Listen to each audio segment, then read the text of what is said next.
Merci Monsieur Conan et puis merci aussi à Alain Pariante de m'avoir invité à ce colloque pour témoigner sur une expérimentation qu'on suit depuis plusieurs mois, si ce n'est années. On y avait pensé aussi il y a quelques années au sein de la FIGES, qui est l'association des financiers, gestionnaires et évaluateurs. C'est une association de collectivités territoriales qui est composée d'experts, de directeurs financiers qui travaillent sur tous les sujets afférents aux financiers, à tout ce qui tourne autour de l'évaluation, le contrôle de gestion, le management public. Et donc, c'est une association qui travaille beaucoup aussi avec l'État. On participe beaucoup aux groupes de travail nationaux avec la DGFiP et la DGCL sur tous ces sujets passionnants. Et de mon côté, sur tous les sujets financiers, puisque je suis le référent finance au sein de l'association. Alors, le sujet du compte financier unique, le titre de mon intervention, c'est « Au-delà de l'expérimentation, quel avenir ?» En effet, la question peut se poser. Quand on parle du compte financier unique, le CFU, ce sigle, on voit dans un premier temps un document avec des chiffres, mais pour nous, en tant que financiers, c'est beaucoup plus que ça. Je vais essayer de démontrer un peu toutes les réflexions qu'on a eues dans le cadre du suivi de l'expérimentation, parce qu'on le suit, on est dans les groupes de travail nationaux sur le suivi de cette expérimentation, de la mise en place de ce CFU. Et pour nous, c'est vraiment une véritable redécouverte de plusieurs choses qui avaient été un peu perdues de vue. Alors, jusqu'à peu, le compte financier unique, il avait été conçu et mis en place uniquement pour des établissements publics, que ce soit des établissements publics nationaux ou les établissements publics de santé, donc les EPS. Mais il n'était pas conçu au niveau des collectivités, même si on en parlait. On avait toujours nos traditionnels deux comptes, compte de gestion et compte administratif, qu'on devait voter tous les ans en concordance. On était un peu craintif par rapport à ce CFU, ce compte financier unique. On avait peur que ça nous apporte des difficultés. On ne voyait pas trop comment le mettre en œuvre. On avait eu, dans le cadre de nos groupes de travail à la FIGES, des présentations de comptables publics et ordonnateurs publics d'établissements publics nationaux qui étaient venus présenter leur compte financier pour nous dire en quoi ça consistait. Donc, on avait du mal à franchir ce pas. Mais dans les faits, si on y réfléchit, la forme, elle est différente.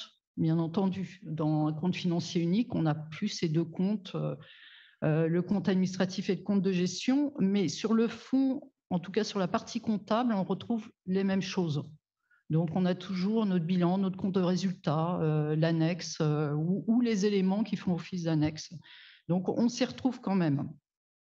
Et on a surtout toujours deux acteurs qui interviennent. Et on a toujours la séparation ordonnateur-comptable. Donc, les deux acteurs, ordonnateurs-comptables, sont toujours là, sont toujours présents, prégnants. Et c'est justement ça le point fort du CFU.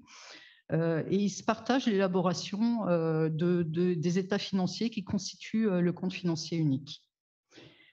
Alors, l'idée du compte financier dans le secteur local, il est dans l'air officiellement depuis plusieurs années.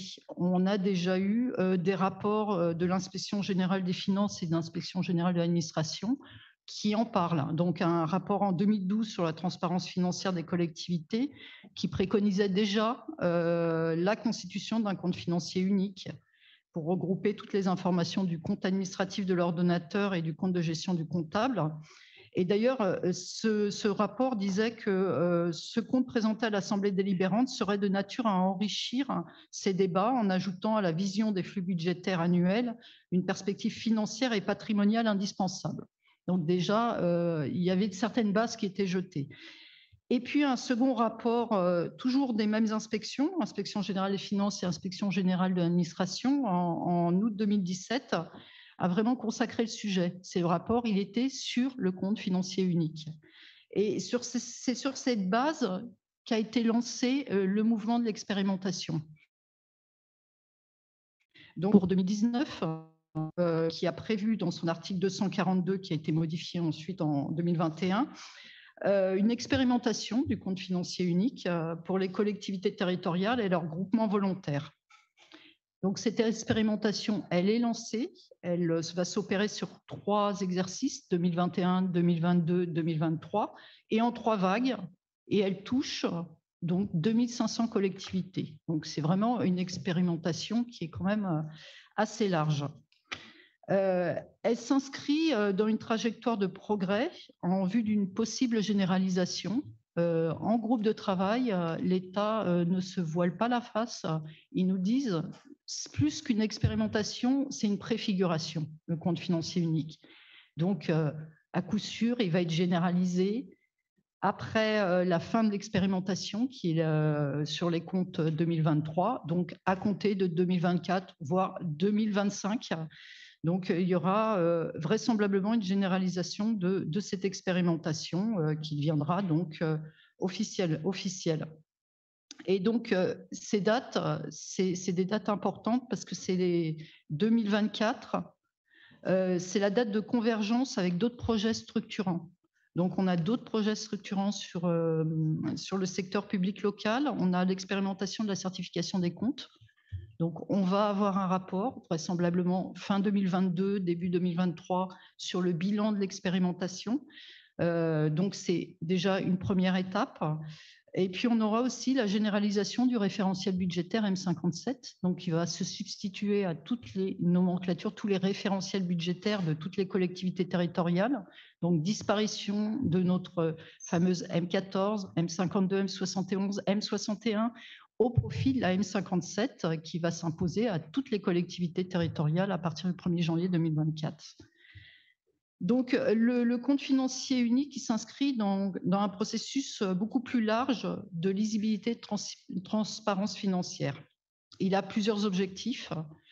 Favoriser la transparence et la lisibilité de l'information financière, améliorer la qualité des comptes, simplifier les processus administratifs entre l'ordonnateur et le comptable sans remettre en cause les prérogatives respectives. Alors, avant de voir les différentes perspectives et l'avenir au-delà du CFU, quelques mots sur l'expérimentation elle-même, en quoi elle consiste. Donc, il est spécifié que le compte financier unique se substitue durant la période d'expérimentation, donc au compte administratif et au compte de gestion. Donc, c'est une dérogation par rapport aux dispositions qui existent dans le CGCT. L'expérimentation, elle concerne le périmètre budgétaire à la fois des budgets principaux et des budgets annexes et s'appuie sur le référentiel M57. Donc, pour pouvoir expérimenter le CFU, il faut absolument que les collectivités basculent dans cette nouvelle nomenclature M57. Une exception, la M57 ne couvre pas les budgets des services publics industriels et commerciaux. Donc, on a un CFU aussi pour les M4, mais ils n'ont pas basculé en M57 puisque la M57 ne s'applique pas à ces budgets SPIC. Donc, le compte financier unique qui sera préparé conjointement par l'ordonnateur et le comptable de la collectivité ou du groupement et dans le respect des prérogatives respectives des uns et des autres. Autre point important, l'obligation de transmission au représentant de l'État demeure.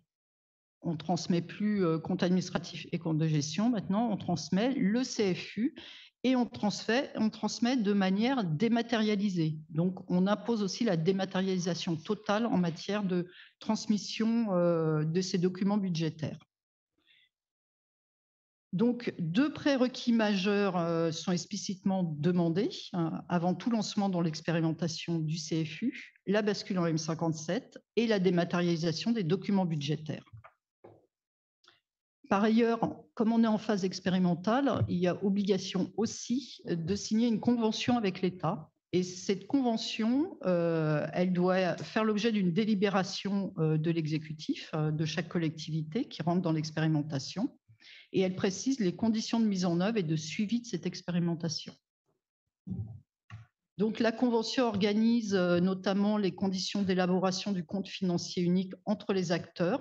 Donc, il y a des paragraphes à remplir en partenariat entre l'ordonnateur et le compte s'organise pour élaborer ce compte financier unique. Et elle prévoit un dispositif de suivi afin de recueillir des avis sur les modalités de travail entre l'ordonnateur et le comptable. Donc, quelque chose de très important, c'est vraiment une expérimentation qui est cadrée et qui est suivie. Et toutes les observations sont remontées au niveau national pour essayer d'améliorer les choses. Il y a 3 vagues, donc c'est vraiment quelque chose de très progressif. Les différents éléments de cadrage de l'expérimentation portent en eux des points importants et inscrivent ce nouveau dispositif dans un cadre plus général de réflexion autour de l'obtention de l'information financière. Quelle information, pourquoi, pour qui, comment elle est réalisée et communiquée. À partir de là, quelle perspective, plutôt quel avenir au-delà de l'expérimentation. Donc, au-delà d'un compte, le compte financier unique, il est porteur de plusieurs évolutions de fonds qui viennent impacter les relations entre les acteurs et les méthodes de travail. Alors, ces évolutions de fonds, elles tournent autour de la donnée, comment on obtient de la donnée, comment on la fiabilise, de l'organisation des relations ordonnateurs comptables et aussi du développement de la dématérialisation. Alors, sur les données, pour revenir à chaque point, alors, il est indéniable que le traditionnel compte administratif et compte de gestion ne répondait pas aux différents besoins d'information financière. Moi, j'ai souvenir, quand je présidais à l'élaboration du compte administratif et sa concordance avec le compte d'une gestion d'une grande collectivité, d'élaboration de différentes annexes qui prenaient plusieurs semaines, si ce n'est plusieurs mois, qui compilaient une telle masse d'informations qu'elle devenait totalement inexploitable, totalement illisible pour les élus au moment du vote. Donc, on avait même un rôle pratique à un moment pour amener toutes les annexes à l'Assemblée délibérante au moment du vote. Donc, le but, c'est vraiment que le CFU soit un outil incontournable dans la communication d'informations financières auprès des différents utilisateurs, que sont les élus, bien entendu, mais pas seulement les élus. En termes d'utilisation de cette information financière, il peut y avoir aussi des citoyens, des usagers, des décisionnaires, des financeurs, que ce soit des financeurs publics ou des financeurs privés. Il faut donc que ce compte il soit lisible pour tous, qui donne la bonne information fiable à tous ces utilisateurs.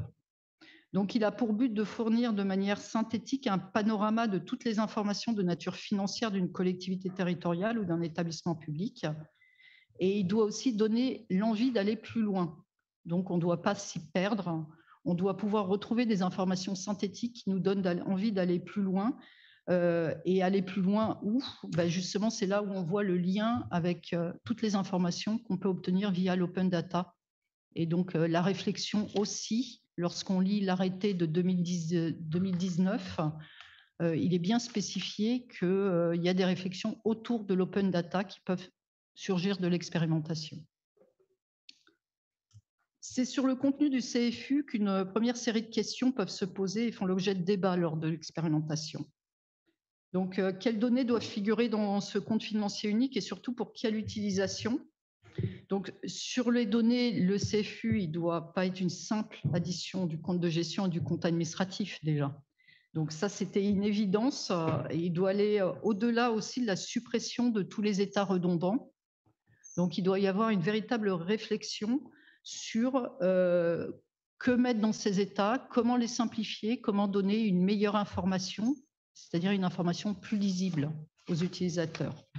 Donc, on a la suppression des doublons, on a l'affirmation du caractère commun aussi entre l'ordonnateur et le comptable. Il y a la notion de dématérialisation aussi qui prévaut. Et puis, on a aussi l'introduction, de par l'arrêté de 2019, qui met en place cette expérimentation, de contrôle de cohérence entre les données de l'ordonnateur et du comptable, et des contrôles automatiques. Et bien entendu, il y a tout un travail sur la modernisation des ratios, les ratios qui étaient très décriés dans le compte administratif. Le CFU est aussi un moyen de pouvoir réfléchir à la modernisation de ces ratios. Donc, dans la première vague, il y a une certaine modernisation et au fur et à mesure de l'expérimentation qui permettront d'aller au... Donc, le but premier du CFU est assurément d'assurer la lisibilité des informations communiquées. le CFU, il a vocation à être lu, je le répète. Jusque-là, le compte administratif et le compte de gestion n'étaient pas lus. Il était voté, mais il n'était pas lu. Il était peu exploité, si ce n'est par des étudiants-chercheurs peut-être, mais peu exploité par les utilisateurs premiers de tous ces états financiers. Alors, l'arrêté du 16 octobre 2019 que j'ai évoqué, il fixe une première maquette du CFU expérimental pour les CFU sous nomenclature 57 par nature. On va voir 3 autres maquettes à partir des comptes de l'exercice 2022 qui sont mis en production. Donc, un CFU sous M57 par fonction, un CFU sous M4 pour les SPIC et un CFU sous M57 simplifié pour les collectivités de moins de 3500 habitants, puisque cette nouvelle nomenclature est opérationnelle depuis le 1er janvier 2022. Le CFU expérimental, il se structure en 5 parties. La partie 1, donc, porte sur les informations générales et synthétiques, des informations statistiques, fiscales, avec ces fameux ratios rénovés également qui figurent dedans. La partie 2 est sur l'exécution budgétaire. C'est cette partie qui concentre le plus de simplification. On a eu un gros effort de simplification sur cette partie exécution budgétaire. On a supprimé les doublons et on a rénové tous les états d'exécution budgétaire. En partie 3, on avait les états financiers qui permettent notamment l'articulation avec l'expérimentation de la certification des comptes, puisque dans le cadre de l'expérimentation de la certification des comptes, de nouveaux états financiers sont produits par les collectivités expérimentatrices, donc avec un bilan, un compte de résultat, bien entendu, mais surtout une annexe. Et donc, c'est ces états qui figurent dans la partie 4 pour les collectivités qui expérimentent la certification et qui sont en CFU, et qui expérimentent aussi le CFU. Et ça existe. Et puis la partie 5, bien entendu, la partie traditionnelle d'arrêté des comptes, du compte et de signature. La maquette précise également pour chaque État si les données viennent de l'ordonnateur ou du comptable. Donc il y a vraiment un partage des rôles qui est décrit dans l'arrêté entre les États émanant directement de l'ordonnateur et les États qui émanent directement du comptable. Un des objectifs de l'expérimentation est bien évidemment d'aller vers des évolutions complémentaires, donc, et ainsi que le suggère la convention type, donc des évolutions complémentaires notamment sur les ratios, les composantes des états annexés, l'articulation entre le compte financier unique et les autres vecteurs d'information financière, comme les rapports accompagnant les comptes ou les données ouvertes via l'open data. L'expérimentation, elle se poursuit donc dans le sens de réflexion sur la rédaction d'un rapport annexé au CFU, donc aller au-delà du traditionnel rapport de l'ordonnateur sur la gestion, et puis surtout d'un rapport en lien avec les États qui font l'objet de certification. Alors, les autres perspectives ouvertes par l'expérimentation du CFU portent aussi sur la fiabilité de la donnée. Comme je vous l'ai dit au début de mon intervention, pour expérimenter le compte financier unique, il fallait basculer au référentiel M57. Et donc, cette bascule, elle ouvre un certain nombre de perspectives. Le référentiel M57, il est issu des travaux du Conseil de normalisation des comptes publics, qui est le normalisateur public en France depuis 2009, et il s'inspire fortement du recueil des normes des établissements publics locaux qui a été publié en avril 2021. Donc, dès son préambule, la M57 pose les bases des développements autour de tout ce qui tourne, tout ce qui est afférent à la fiabilité des comptes. Elle rappelle l'article 47.2 de la Constitution sur l'image fidèle et la régularité. Elle rappelle aussi les articles 56 et 57 du décret sur la gestion budgétaire et comptable publique de 2012, la comptabilité générale, et qui renvoie à la compétence du CNOCP, ce fameux normalisateur. Donc, réaliser le CFU sur la base de ce nouveau référentiel signifie s'inscrire résolument dans les exigences de régularité et d'image fidèle qui sont soutenues par l'article 47.2 de la Constitution. Il s'inscrit totalement dans les perspectives de certification et de fiabilisation qui sont développées actuellement au sein du secteur local, ainsi que dans les travaux impulsés depuis 10 ans par le Comité national de fiabilité des comptes locaux. Et comme évoqué précédemment, une réflexion est d'ailleurs en cours dans le cadre de l'expérimentation sur l'articulation du CFU et des états certifiables. Enfin, le CFU, il est porteur d'évolutions de fond sur les méthodes et l'organisation du travail entre les deux grands acteurs que sont l'ordonnateur et le comptable public. Une réflexion sur le CFU ne peut non plus être exemple d'une action sur l'ensemble de la chaîne financière et comptable. Il est nécessaire de se mettre en ordre de marche afin de produire l'information demandée sans accroître les charges au sein des services. Plusieurs facteurs concourent à cette réflexion pour progresser dans la production commune de l'information financière par les acteurs. Donc, un travail étroit en partenariat entre l'ordonnateur et le comptable qui peut conduire également à la rationalisation de la chaîne comptable et financière. Il y a une réflexion sur l'ensemble de la chaîne afin de la sécuriser, donc de fournir des données fiables et régulières, d'assurer une image fidèle. Les deux acteurs doivent y contribuer. Le résultat, ce qui arrive dans les comptes au niveau du comptable public, n'est que la résultante des choix qui sont faits en amont par l'ordonnateur. Donc, il est important que l'ensemble de la chaîne soit sécurisé par les deux acteurs. Supprimer les doublons aussi dans l'organisation du travail, fluidifier les procédures.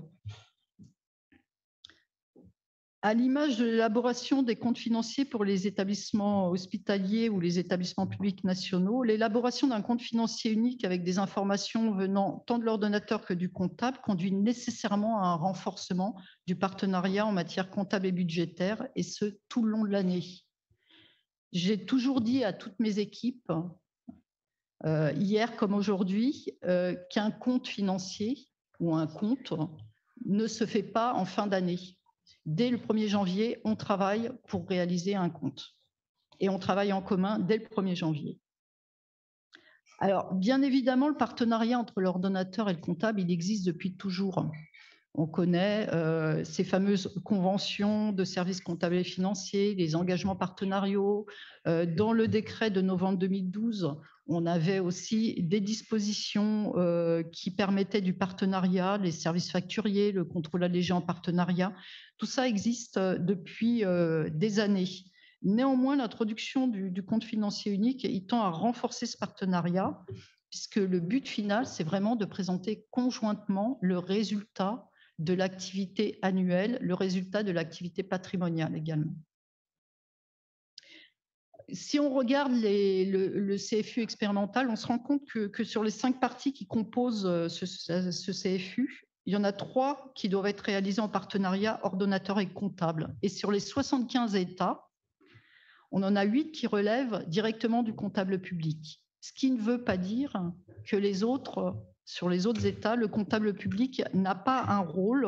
Il a bien entendu un rôle sur tous les États qui composent ce compte financier unique.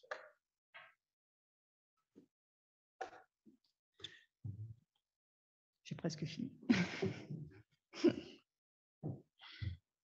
Donc, en prévoyant son article 3 une disposition relative au contrôle, l'arrêté de 2019 qui instaure le CFU expérimental vient renforcer encore l'importance du rôle du comptable dans l'établissement du compte.